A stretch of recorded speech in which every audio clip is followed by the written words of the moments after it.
नमस्कार, मैं जितेंद्र चतुर्वेदी। पहले तो आप सभी से आग्रह रहेगा कि अगर मतांतर से नहीं जुड़े हैं तो जुड़िए, वीडियो को लाइक कीजिए और साझा करना मत भूलिए। बात करेंगे तिस्ता सीतल वार और उनकी टोली की। वो इसलिए क्योंकि इन्होंने जो मुखौटा लगा रखा था वो अब उतर चुका है और इनका विद्रूप चेहरा सबके सामने आ चुका है।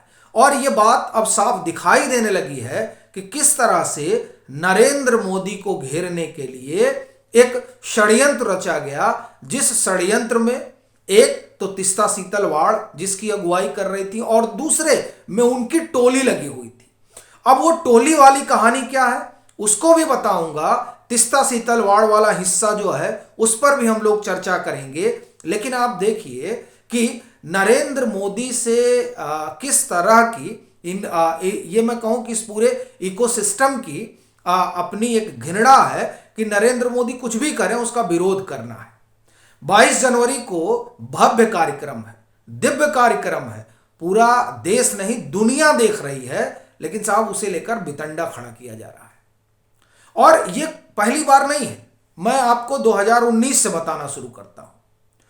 उसके पहले वाली जो घटना है वो जब हम अभी आएंगे तिस्ता सीतलवाड़ और उनकी टोली पर, तब उसको भी बताएंगे।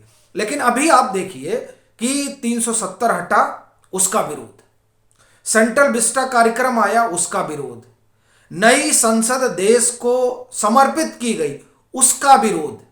विशेष सत्र बुलाया गया नई संसद में, उसका विरोध। महिला विधेयक आया, उसमें जो है नुक्ताचीनी। और अब आप ये कहें कि सनातन इतिहास में एक सबसे बड़ा भव्य कार्यक्रम होने जा रहा है, उसका भी विरोध। नहीं जाएंगे, कह रहे हैं कि साहब ये राजनीति है। यानी नरेंद्र मोदी अगर कोई भी काम करें तो उसका विरोध करना है, फिर वो चाहे कृषि कानून ही क्यों ना हो। जो जो जो आप देखिए जिससे किसानों की व्यवस्था, अर्थव्यवस्था में सुधार होना था, यानी विरोध करना है। अब ये जो विरोध है, इस विरोध के बीज बड़े पुराने कहां से शुरू होते हैं? तब जब गोधरा हुआ।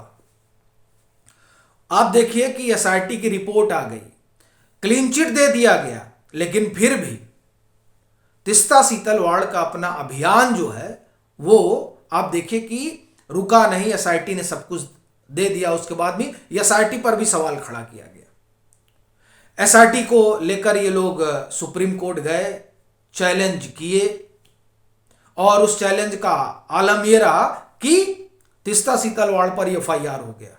और आप देखिए किस किस तरह के एफआईआर उनके ऊपर है।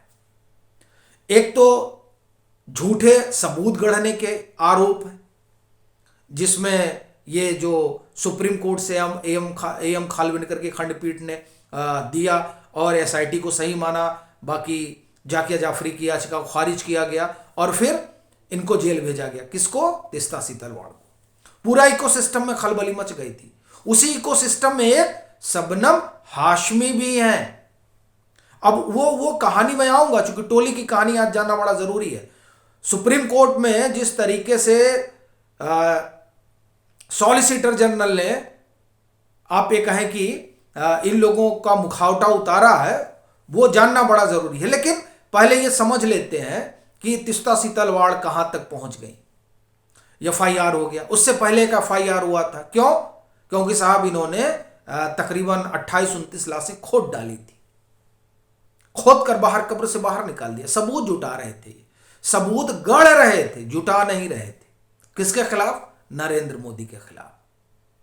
इसी तरीके से आप देखिए एनजीओ को इनके फंड होता है। फंड कहां से आता है? जो अभी शिक्षा मंत्रालय है उसे एक समय में मानव संसाधन विकास मंत्रालय कहा जाता था, वहां से पैसा आता है। पैसा किस लिए लिया जाता है?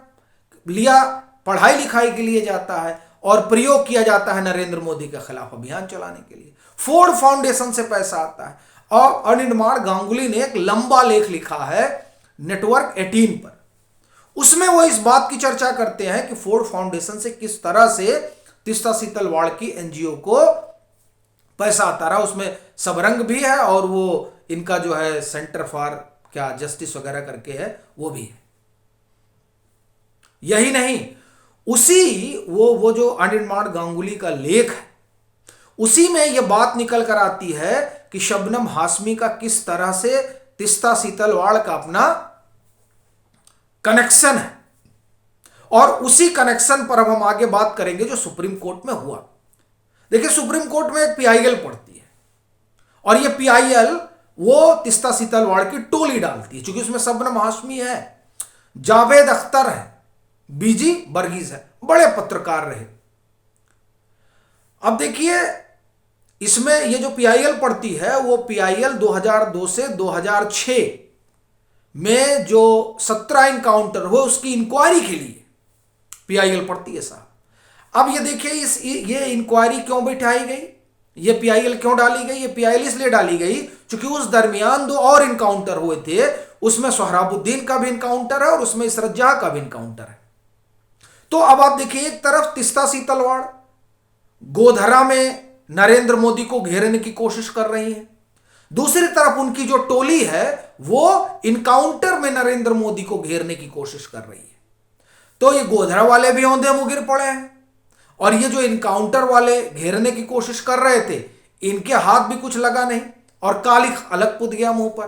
कैसे साहब? इन्होंने पीआईएल डाला, वहां रिटायर्ड न्यायमूर्ति हैं, उनकी अगुवाई में कमेटी बन गई साहब। उन्होंने जांच किया दशक तक, और जांच के बाद पता यह चला कि साहब 17 में 3 पर वो आरोप लगा रहे हैं कि नहीं, इस 3 में जो है 3 इनकाउंटर जो है वो गड़बड़ है। लेकिन आप देखिए कि जो लोग अभियान चलाने वाले हैं, यानी तीस्ता सीतलवाड़ और उनकी टोली, वो जिस 2 नाम के लिए छटपटाए जा रही थी वो नाम तो आया ही नहीं, सोहराबुद्दीन और तीस्ता सीतलवाड़ वाला, वो तो नाम कहां था?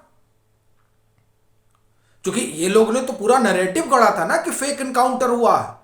आपको ध्यान नहीं हो तो ध्यान दिलाता हूं, इशरत जहां वाले पे तो उन्होंने कहा कि ऐसे ही कोई आईबी का इंटेल उंटेल नहीं था, और सोहराबुद्दीन वाले भी ऐसे ही कर रहे थे, जबकि उसे लेकर खुद अरुण जेटली ने उस समय तत्कालीन प्रधानमंत्री मनमोहन सिंह को पत्र लिखा था, और उन्होंने कहा था कि आप किस तरीके से अमित शाह को परेशान कर रहे हैं, और अमित शाह को परेशान सिर्फ इसलिए किया जा रहा था कि वो नरेंद्र मोदी का नाम ले। और ये बात अभी मुझे लग रहा है कि गृह मंत्री बनने के बाद अमित शाह ने इंटरव्यू में इस बात को रेखांकित भी किया कि किस तरह से उनसे एक ही सवाल पूछे जा रहे थे कि आप क्यों परेशान हो रहे हैं, आप सिर्फ नरेंद्र मोदी का नाम ले लीजिए। तो ये जो पीआईएल थी, इस पीआईएल में आप जिन 2002 से और 2006 के बीच वो जो 17 इनकाउंटर थे, उसमें भी यही 2 नाम की तलाश हो रही थी, किसी तरह से आ जाता। लेकिन आप देखिए, एक लंबे छानबीन के बाद आया कुछ नहीं, 3 लोगों का आया, लेकिन उस 3 में ये 2 नाम नहीं थे। पहली चीज देखिए, 17 में 3 आया और 3 में जो है ये 2 नाम नहीं थे। अब ये तो इनके लिए पहली समस्या हो गई। लेकिन अब चूंकि ये मामला सुप्रीम कोर्ट में है, तो वहां जो है सॉलिसिटर जनरल ने मोर्चा संभाला और उन्होंने जो कहा वो सुनी है। दरअसल वही इन लोगों का पूरा आप कहें कि चरित्र चित्रण हो जाता है। सुप्रीम कोर्ट में गुजरात सरकार की ओर से पेश सॉलिसिटर जनरल तुषार मेहता ने कहा कि याचिकाकर्ताओं बीजी वर्गीज, गीतकार जावेद अख्तर और शबनम हाशमी द्वारा याचिका पर सुनवाई के दौरान कहा कि ये जो चुनिंदा जनहित याचिका के कारण बताने जरूरी है। बताया जाना चाहिए कि ये चुनिंदा ही क्यों आती है, क्या गुजरात में ही इस तरह के हुए और किसी स्टेट में नहीं हुए?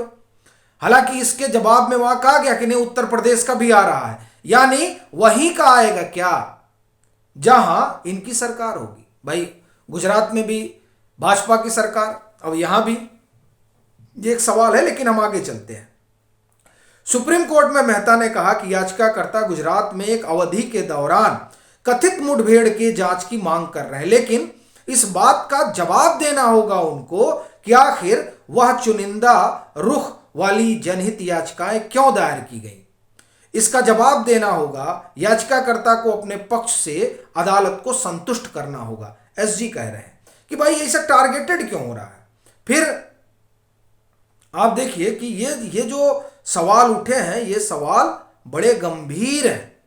फिर आप देखिए कि ये सुप्रीम कोर्ट के रिटायर्ड जस्टिस एचएस बेदी की अगुवाई में एक निगरानी प्राधिकरण बनाया गया था जिसने 2002 से लेकर 2006 के बीच गुजरात में 17 कथित मुठभेड़ की जांच की थी और अपनी रिपोर्ट सीलबंद लिफाफे में समिति को सौंपी थी और जांच के लिए 17 मामलों में 3 पुलिसकर्मियों पर केस चलाने की सिफारिश की थी।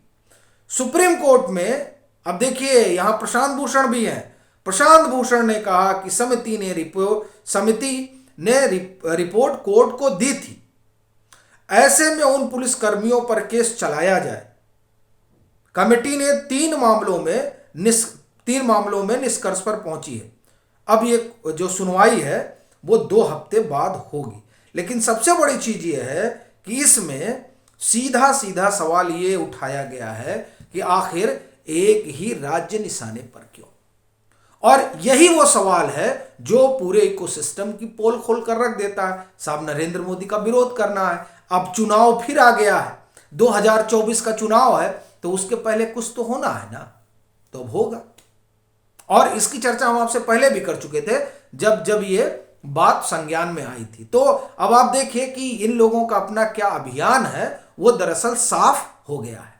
आपकी क्या राय है जरूर साझा करें। मतांतर से नहीं जुड़े हैं तो जुड़ें, वीडियो को लाइक करें और खूब शेयर करें।